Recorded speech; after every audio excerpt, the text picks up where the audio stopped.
유대인과 기독교인이 닮은 이유? 이거 진짜 흥미로운 주제입니다.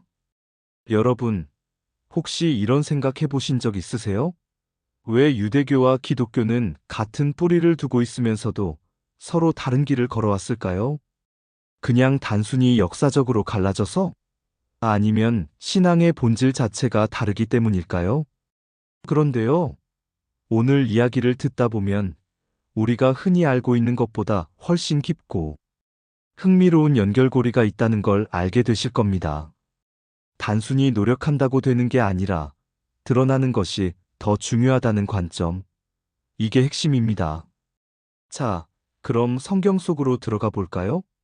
당시 유대인들은 스승, 즉 랍비를 시험하는 게 아주 흔한 일이었어요. 무슨 뜻이냐면 스승의 가르침이 진짜 제대로 된 건지 확인하려고 일부러 날카로운 질문을 던졌다는 거죠. 예수님도 그런 시험을 여러 번 받으셨습니다. 그런데 여기서 중요한 포인트. 사람들이 예수를 시험했다고 해서 무조건 악의적인 의도로 봐서는 안 된다는 겁니다. 그 시대 문화에서는 이게 당연한 거였거든요. 그렇다면 여기서 말하는 영생이라는 개념도 한번 짚고 넘어가야겠죠? 단순히 영원히 사는 것을 의미하는 게 아니에요. 하나님 나라에서의 삶을 뜻하는 겁니다. 그리고 이웃을 사랑하라는 계명도요. 지금 우리가 생각하는 이웃과는 조금 다릅니다. 당시 유대인들은 이웃을 동족과 같은 신앙을 가진 사람들로만 한정했어요. 왜냐면 우상 숭배 문화와 섞이지 않기 위해서였거든요. 그런데 예수님은 이 개념을 완전히 뛰어넘는 말씀을 하십니다. 왜 그랬을까요? 단순히 구약 시대의 규율에 머무는 게 아니라 더 진보된 신앙을 가르치기 위해서였어요. 여러분, 이거 엄청난 변화 아닙니까? 기존의 틀을 깨고 나가야 한다는 거죠. 자, 그렇다면 여기서 우리가 던져야 할 질문이 하나 있습니다. 그렇다면 오늘날 우리의 신앙은 어디에 머물러 있을까요? 예수님의 가르침을 정말 따르고 있을까요? 아니면 여전히 어떤 틀 속에 갇혀 있는 걸까요? 이 이야기를 듣고 나면 여러분의 시야가 완전히 달라질 수도 있습니다. 이제부터 본격적으로 들어가 볼까요? 와, 여러분, 성경을 읽을 때 단순히 텍스트로만 보는 게 아니라 그 시대의 역사와 문화를 함께 이해하면 완전히 새로운 세계가 열립니다. 예를 들어, 고대에는 사람을 제물로 바치는 게 일반적이었는데요. 이걸 동물로 대체한 게 엄청난 변화였던 거죠. 그러니까 이걸 그냥 제사 방식이 바뀌었네?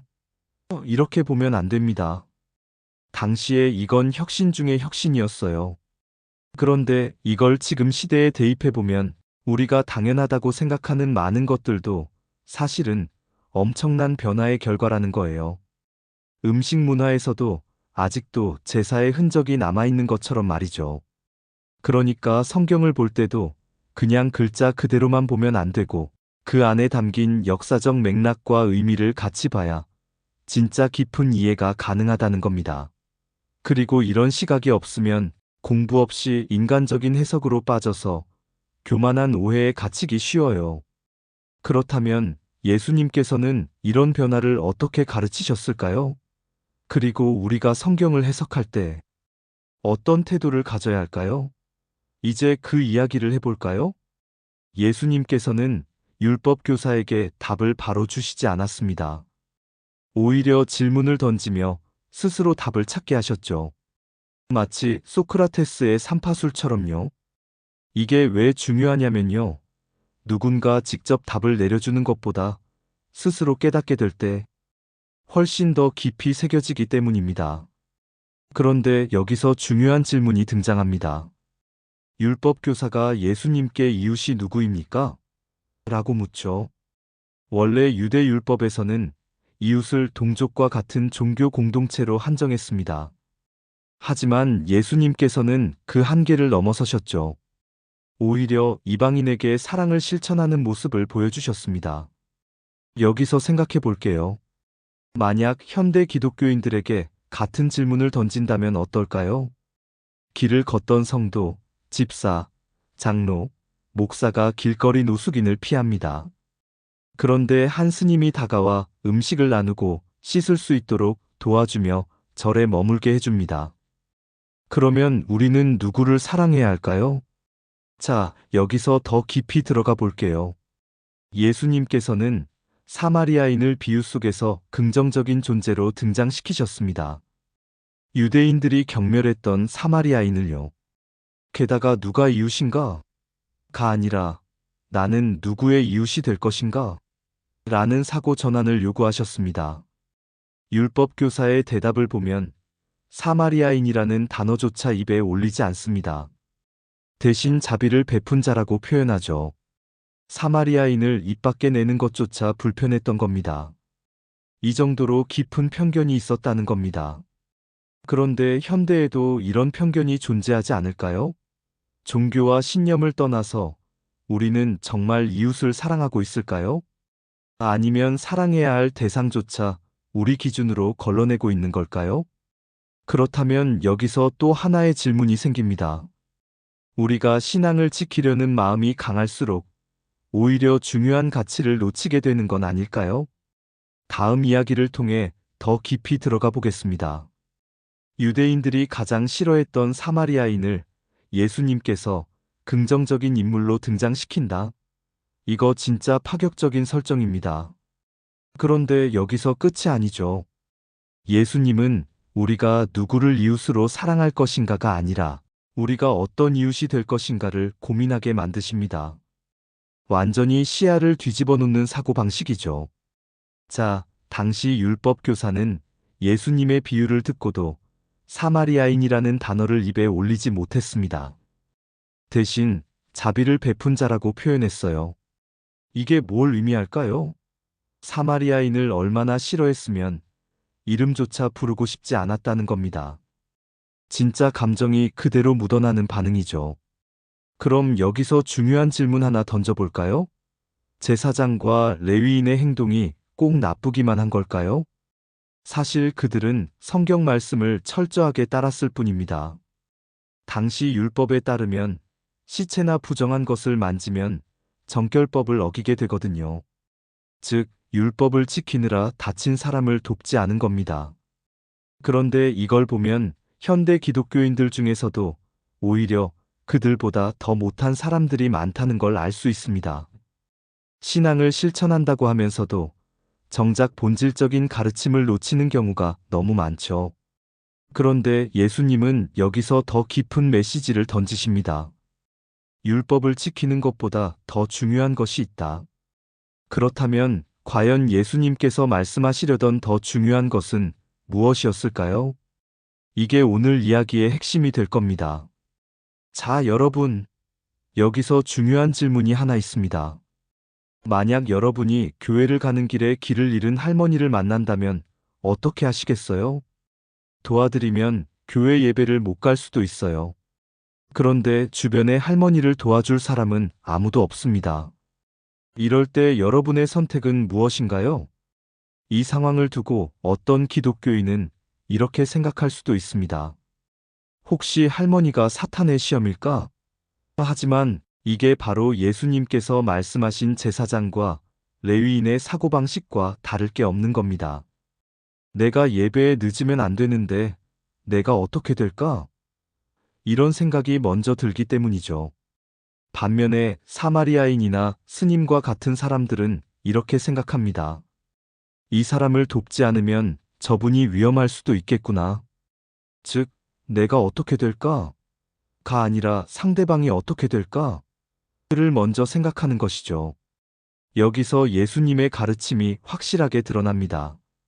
종교적인 의무를 지키는 것보다 더 중요한 게 바로 사람을 향한 사랑이라는 겁니다. 그렇다면 우리는 지금까지 어떤 선택을 해왔을까요? 그리고 앞으로 우리는 어떤 선택을 하게 될까요? 바로 다음 이야기가 그 답을 알려줄 겁니다. 더 중요한 건 우리는 누가 나의 이웃인가? 를 고민할 게 아니라 내가 누구의 이웃이 될 것인가? 를 고민해야 한다는 겁니다. 이게 정말 큰 차이를 만드는 사고방식이죠. 보통 우리는 누가 나에게 잘해주나, 누가 나를 도와줄까를 생각하기 쉽잖아요. 그런데 예수님은 그게 아니라 내가 먼저 다가가야 한다라고 가르치신 거예요. 이 개념은 마르다와 마리아 이야기에서도 그대로 이어집니다. 마르다는 바빴어요. 끊임없이 일하고 봉사했죠.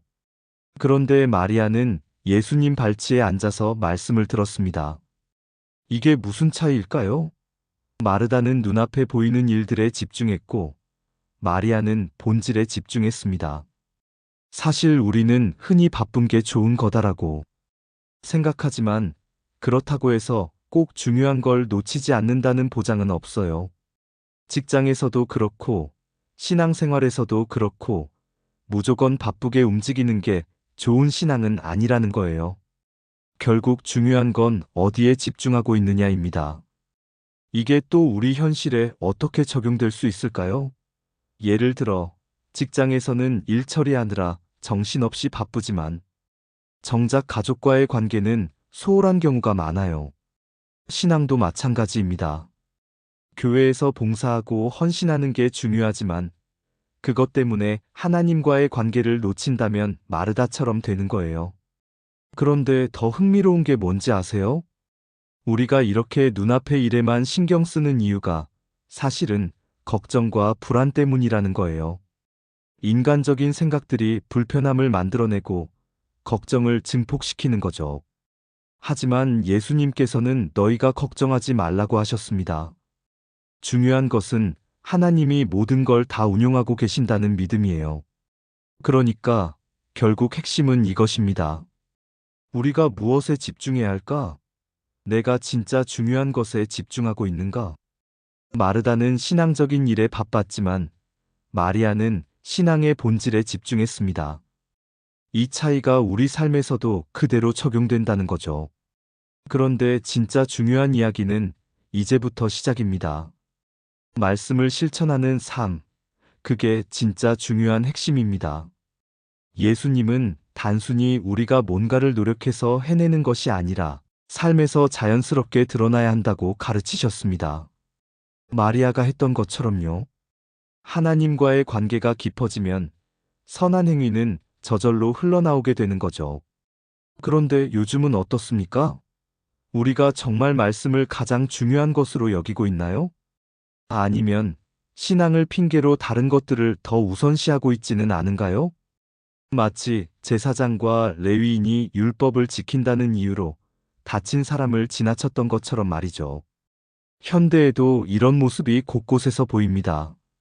본질은 있고 형식에만 얽매여 있는 경우가 너무 많습니다. 그래서 오늘 이 시간을 마치면서 여러분과 함께 기도를 나누고 싶습니다. 우리가 예수님의 가르침을 단순히 배우고 끝내는 것이 아니라 진짜 우리의 삶에서 드러나게 해달라고요.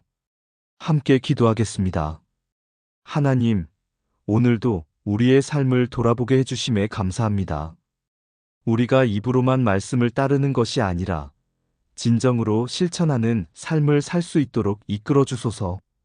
때때로 우리는 예수님의 가르침을 잊고 율법과 교리에 얽매일 때가 많습니다. 하지만 이제는 그 틀을 넘어 진짜 신앙을 살아내고 싶습니다. 우리가 이웃을 바라볼 때 나의 유익이 아니라 상대의 아픔을 먼저 헤아릴 수 있는 사람이 되게 하소서. 우리의 신앙이 노력해서 만들어내는 것이 아니라 자연스럽게 드러나는 삶이 되도록 인도하여 주소서. 오늘도 우리의 기도를 들어주심에 감사합니다. 예수님의 이름으로 기도드립니다. 아멘. 여러분, 오늘 말씀을 들으면서 어떤 생각이 드셨나요? 그냥 듣고 흘려보내는 게 아니라 진짜 삶에 적용해보는 게 중요합니다. 다음 영상에서는 이와 관련된 더 깊은 이야기들을 나눠볼 건데요. 정말 새로운 관점에서 바라볼 수 있는 내용이니까 기대해주세요. 구독과 좋아요, 알람 설정 잊지 마시고요. 다음 영상에서 뵙겠습니다. 마지막까지 시청해주셔서 감사합니다.